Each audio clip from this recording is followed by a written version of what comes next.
ప్రభువును ప్రియ రక్షకుడైన యేసుక్రీస్తు పరిశుద్ధ నామమునకు మహిమ కలుగునుగాక. ప్రభువుతో ప్రతి ఉదయం అనే కార్యక్రమాన్ని చూస్తూ ఉన్న మీ అందరికీ ప్రేమపూర్వక వందనాలు తెలియజేసుకుంటూ ఉన్నాను.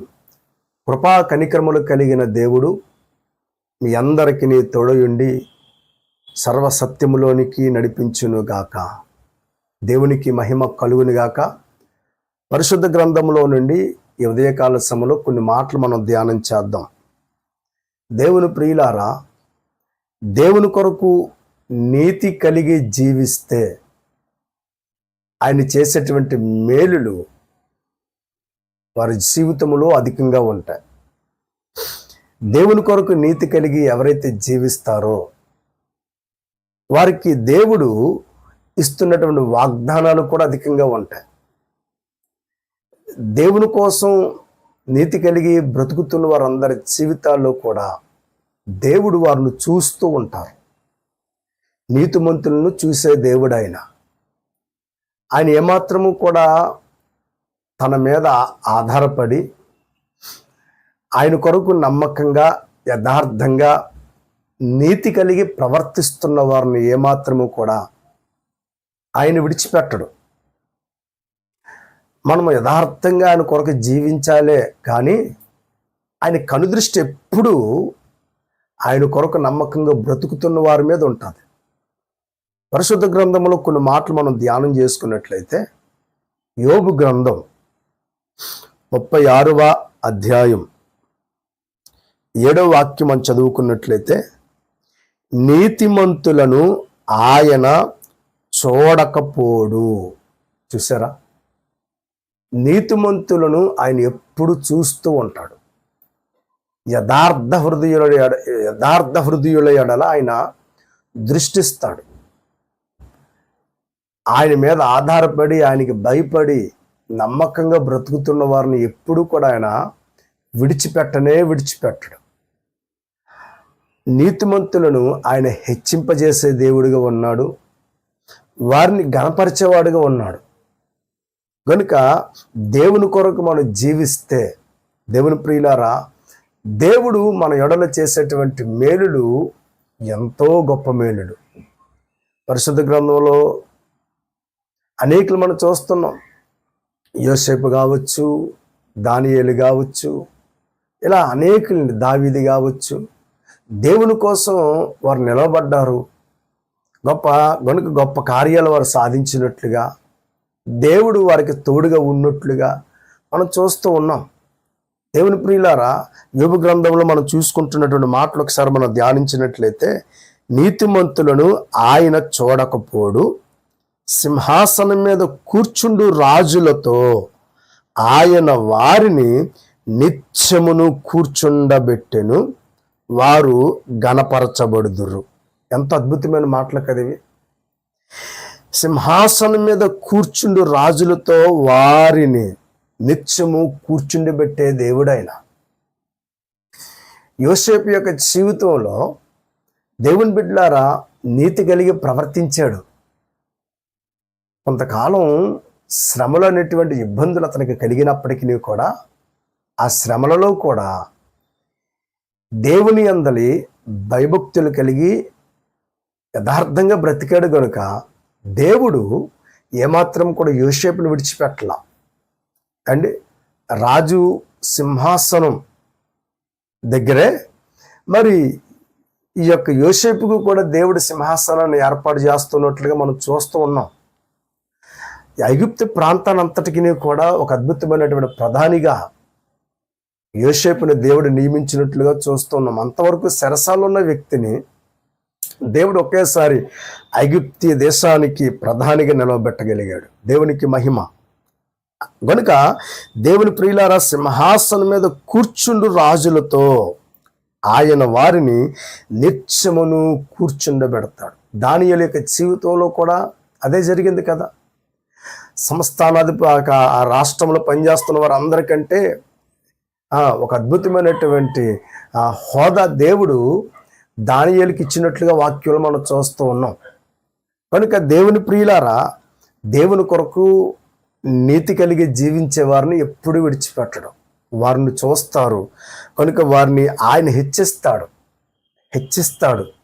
రెండోది, వారికి ఘనత కలిగినట్లుగా దేవుని వాక్యంలో మనం చూస్తూ ఉన్నాం, ఘనతనిస్తాడు. కనుక ఈరోజు మనం హెచ్చించబడాలన్నా, గొప్ప ఘనత మన జీవితానికి రావాలన్నా, దేవుని ప్రియులారా, మరి ఆయనకి భయపడి ఆయన యందు విశ్వాసం ఉంచి యథార్థంగా బ్రతికిన వారిని ఆయన ఎప్పుడు విడిచిపెట్టరు. వాక్యంలో రాయబడింది కదా, యథార్థంగా ప్రవర్తించే వారికి ఏ మేలును చేయక మానుడు అని. కనుక నీతి కలిగి దేవుని కోసం నిలబడే వారిని ఇప్పుడు దేవుడు చూస్తాడు. వాక్యంలో ఆయన మనల్ని చూస్తాడు. యథార్థంగా ఎవరైతే ప్రవర్తిస్తున్నారో, మరి ఆయన నీతిని అనుసరించి ఎవరైతే నడిపించబడుతున్నారో, ఎవరైతే ఆయన యందు విశ్వాసం ఉంచి అడుగులు వేస్తూ ఉన్నారో, ఆయన కోసం శ్రమలైనా, ఇబ్బందులైనా, ఇరుకులైనా మరి ఆయన కోసం ఎవరైతే నిలవబడి అడుగులు వేస్తూ ఉన్నారో, ఎప్పుడు కూడా అలాంటి వారిని ప్రభు విడిచిపెట్టరు. శ్రమలు వస్తున్నాయి, ఇబ్బందులు వస్తున్నాయి, ఇరుకులు వస్తున్నాయి అని చెప్పేసి ప్రభువుని విడిచిపెట్టి, నీతిని విడిచిపెట్టి లోకంలో కలిసిపోతే ఎలా? శ్రమలు వచ్చినా, ఇబ్బందులు వచ్చినా, ప్రతికూలకరమైనటువంటి పరిస్థితులు ఎదురైనప్పటికీ కూడా ఈ ప్రతికూలతలన్నిటిలో నుండి గొప్ప విజయాన్ని ఇవ్వగలిగినటువంటి దేవుడే కదా మన దేవుడు. కనుక అట్టి దేవుని యందుల అపారమైన విశ్వాసం నుంచి మనం నిలవబడగలిగితే, మనల్ని అవమానపరిచే వారందరూ ఎదుట ఆయన మనల్ని ఘనపరుస్తారు. మనల్ని ఎవరైతే అదో పాతాళానికి తొక్కేయాలని ఆలోచన కలిగి ఉన్నారో వారందరి ఎదుటినే దేవుడు మనల్ని నిలవబెడతాడు. దేవుని ప్రియులారా, మొర్దెకై యొక్క జీవితంలో హామాను ఎలాగైనా సరే మొర్దెకైని, యోధా జాతిని అంతటినీ కూడా హతమార్చాలనుకున్నాడు. కానీ మరి శాసనాలన్నీ కూడా దేవుడు త్రిప్పుకొట్టాడు. గల కారణం మొర్దెకై యొక్క ప్రార్థన, తన ప్రజలు చేసినటువంటి ప్రార్థన, భక్తి భావాలతో శ్రమల్లో కూడా విశ్వాసాన్ని విడిచిపెట్టకుండా నమ్మకంగా వారు చేసిన ప్రార్థనలు దేవుడు త్రోసివేయలేదు. మరి మొర్దెకైని నాశనం చేయాలనుకున్నాడు. కానీ అదే మొర్దెకైని హామాను ద్వారా దేవుడు ఏం చేశాడంటే మరి హెచ్చించినట్లుగా, లేదా మనకు ఉన్నటువంటి రాజు ద్వారా, అర్థహస్త రాజు ద్వారా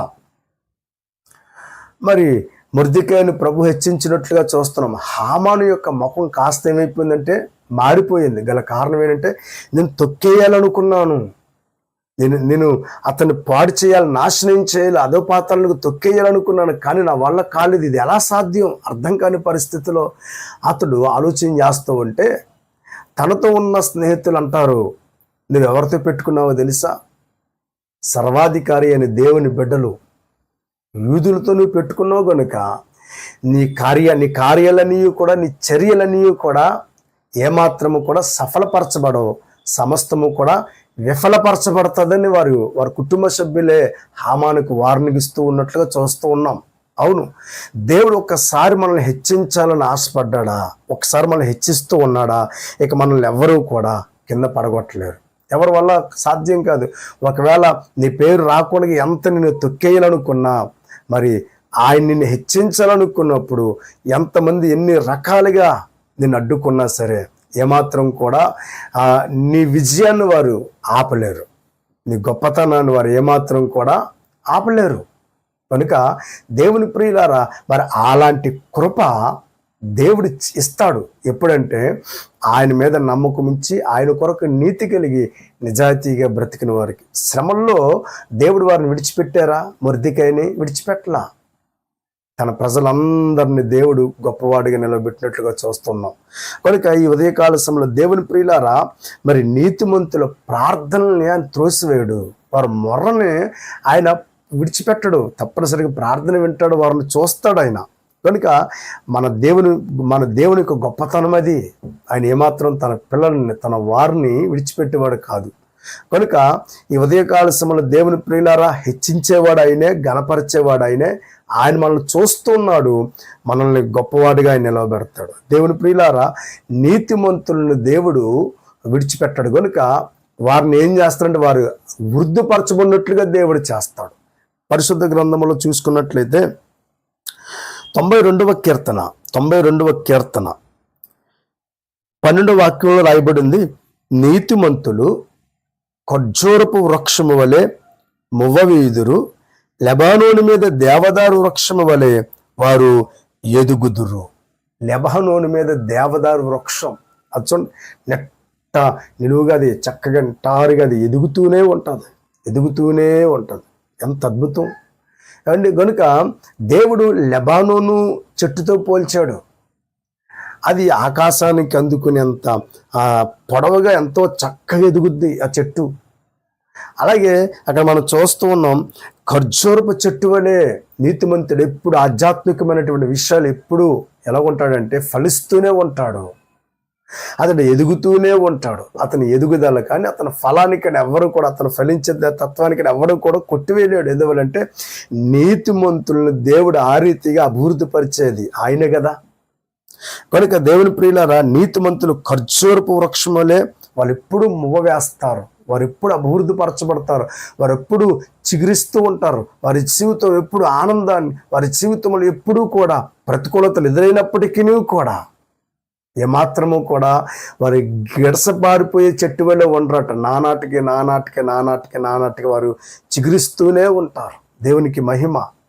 లెబానోను మీద దేవదారు వృక్షం కూడా అట్టి రీతిలో తన పిల్లల్ని ఆయన ఏం చేస్తాడంటే ఆశీర్వదిస్తాడు. అంత మాత్రమే కాదు, వారి గృహాలను కూడా దేవుడు ఆశీర్వదిస్తాడు. వాక్యం మనం చూసుకున్నట్లయితే సామెతల గ్రంథం 3వ అధ్యాయం 33వ వాక్యంలో రాయబడిన మాటలు, భక్తిహీనుల ఇంటి మీదకి యెహోవా శాపము వచ్చును, నీతిమంతుల నివాస స్థలమును ఆయన ఆశీర్వదించును. నీతిమంతుల నివాస స్థలం, ఎందువల్ల నీతిమంతుని ఇంటిలో రక్షణను గూర్చిన సునాదము వినపడుతుంది కనుక, నీతిమంతుని ఇంటిలో ప్రార్థన ఉంటుంది కనుక, నీతిమంతుని ఇంటిలో దేవుని వాక్యం ఉంటుంది కనుక ఆ గృహాలన్నీ కూడా ఏమవుతాయి అంటే ఆశీర్వదించబడతాయి. దేవుని ప్రియులారా, కనుక ఆ నీతి మన ప్రభువైన యేసుక్రీస్తే. కనుక నీతి అయినటువంటి మన ప్రభువుని అనుసరిస్తూ ఆయన శాసనాలకి, ఆయన ఆజ్ఞలకి మనము లోబడి, మనం ఆయన ఆజ్ఞలను, శాసనాలను మనం అనుసరిస్తూ ముందుకు సాగిపోతూ ఉన్నప్పుడు మన జీవితంలో దేవుడు గొప్ప కార్యాలు చేస్తాడు. కనుక ఈ ఉదయకాల సమయంలో జీవితంలో దేవుడు అధికమైనటువంటి మేలుల చేత నింపుతాడు. మరి ఆయన ఇస్తున్నటువంటి మేలులు పొందుకుంటావా? ఆయన ఇచ్చే మేలు నీకు అవసరం, మనకెంతైనా అవసరం. అలాంటి మేలులు మనకు కావాలంటే దేవుని కొరకు నీతి కలిగి జీవిందాం. కనుక దేవుని కోసం అడుగులు వేద్దాం. ప్రభు కృపలో ఆయన రాజ్య వ్యాప్తి కోసం ఈ లోకములో శ్రమిందాం. పరలోకాన్ని దేవుడు మనకి ఇవ్వబోతూ ఉన్నాడు. ఆ పరలోకపు ఆనందాన్ని, సంతోషాన్ని మరి మనం అందరం పొందుకుందాం.